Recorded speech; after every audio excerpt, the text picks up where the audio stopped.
નમસ્કાર વાલા વિદ્યાર્થી મિત્રો, સ્વાગત છે તમારું મેથ્સ એન્ડ ઇંગ્લિશ યુટ્યુબ ચેનલમાં. આજે આપણે ધોરણ 7ના અસાઇનમેન્ટમાંથી ગણિત વિષયના પ્રકરણ 10ના તમામ વિકલ્પોનું સોલ્યુશન કરવાના છીએ. અને હા વિદ્યાર્થી મિત્રો, જો તમે અમારી યુટ્યુબ ચેનલ પર નવા હોય તો અત્યારે જ મેથ્સ એન્ડ ઇંગ્લિશ યુટ્યુબ ચેનલને સબસ્ક્રાઇબ કરી દેજો. ચલો ત્યારબાદ પ્રથમ વિકલ્પ જોઈએ. 4x² વત્તા 2x² વત્તા 5 ખાલી જગ્યા અચળ પદ છે.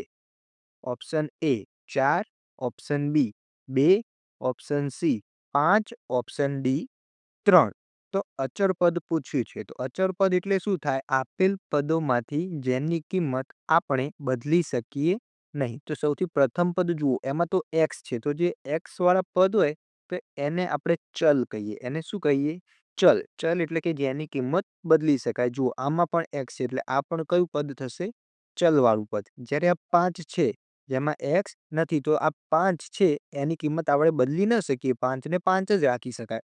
એટલે જે આ 5 છે એ કેવું પદ આપણને મળશે? અચળ પદ. તો જવાબ આવશે ઓપ્શન સી 5. ત્યારબાદ વિકલ્પ નંબર 2, જો x બરાબર -2 હોય તો -2x³ ની કિંમત ખાલી જગ્યા થાય. આપણને શું પૂછ્યું છે? -2x³ ની કિંમત પૂછી છે, પણ ક્યાં આગળ? તો કે x બરાબર કેટલા લેવાના? -2. તો જે x છે એની જગ્યાએ આપણે કેટલા મૂકશું? -2 મૂકશું. ચલો x ની જગ્યાએ મૂક્યા -2 અને એનો ઘન કરી નાખે. ચલો આ -2 તો એમના એમ છે જ. હવે 2 નો ઘન, તો 2 નો ઘન કેટલો થાય? તો -2 ગુણ્યા -2 ગુણ્યા -2. ચલો હવે ગુણાકાર કરીએ. પહેલા સાદો ગુણાકાર કરી દઈએ. 2 દુ 4 દુ 8 દુ 16. તો જવાબ આવશે ગુણાકારનો 16. હવે માઇનસનો હિસાબ કરીએ તો જુઓ, માઇનસ માઇનસ પ્લસ થઈ જશે, એટલે આ બે માઇનસ કેન્સલ. ત્યારબાદ આ માઇનસ માઇનસ પ્લસ, એટલે આ બે માઇનસ કેન્સલ. તો એક પણ માઇનસ સંજ્ઞા વધી નથી, તો આપણો ફાઇનલ જવાબ આવશે 16. Option A 16. ત્યારબાદ વિકલ્પ નંબર 3, x ને x વડે ગુણી 10 માંથી બાદ કરતા ની પદાવલી ખાલી જગ્યા છે. અહીં એક વાક્ય આપેલું છે જેને આપણે પદાવલીમાં ફેરવવાનું છે. ચલો ફેરવી.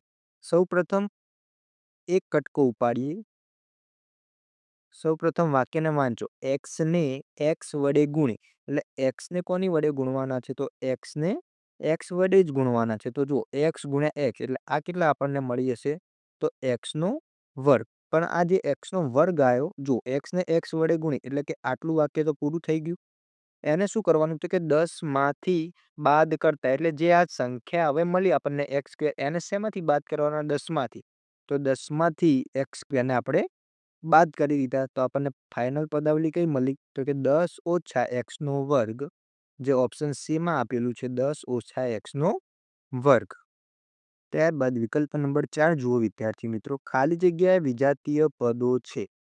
ઓપ્શન એ 3x² અને -5x². ઓપ્શન બી 8x³ અને -4x³.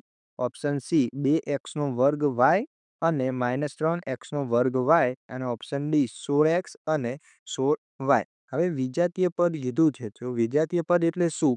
તો કે જેમના ચલ અસમાન હોય.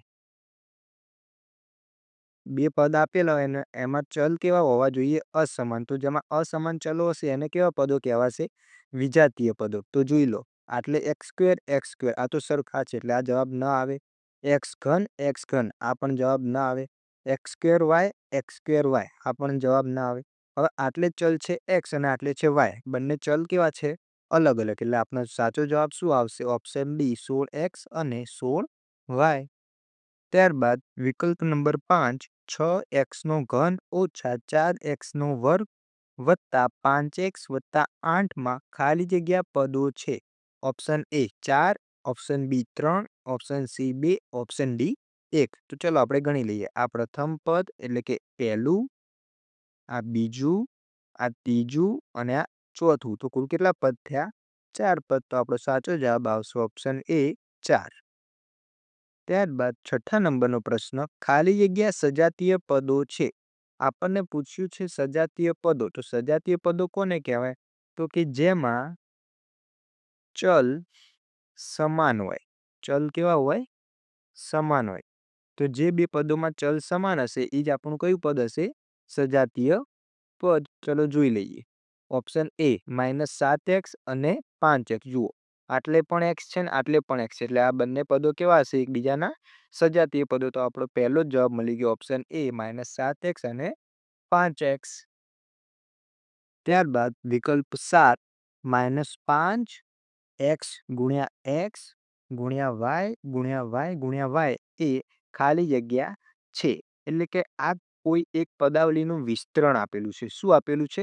વિસ્તરણ.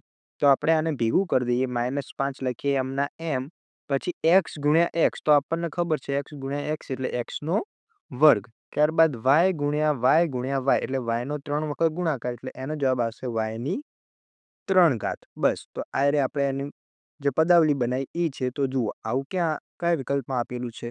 તો આ આપેલું છે વિકલ્પ નંબર ડી, -5x નો વર્ગ અને y નો ઘન. છેલ્લો વિકલ્પ જુઓ વિદ્યાર્થી મિત્રો, 8 નંબરનો -6xy નો સ્ક્વેર z ની 3 ઘાત પદમાં સંખ્યાત્મક સહગુણક ખાલી જગ્યા છે. Option A 5, option B 4, option C 3, option D -6. તો જુઓ, સંખ્યાત્મક સહગુણક પૂછ્યો છે, એટલે કે જે પદાવલી આપેલી છે એમાં કઈ સંખ્યા ગુણાયેલી છે. તો જુઓ, આ પદાવલીમાં કઈ સંખ્યા ગુણાયેલી છે? -6. તો આપણો સાચો જવાબ આવશે ઓપ્શન ડી -6. તો અહીં આપણે પ્રકરણ 10ના જે અસાઇનમેન્ટમાં જે વિકલ્પો આપ્યા છે તેનું સોલ્યુશન પૂર્ણ થાય છે. ધન્યવાદ.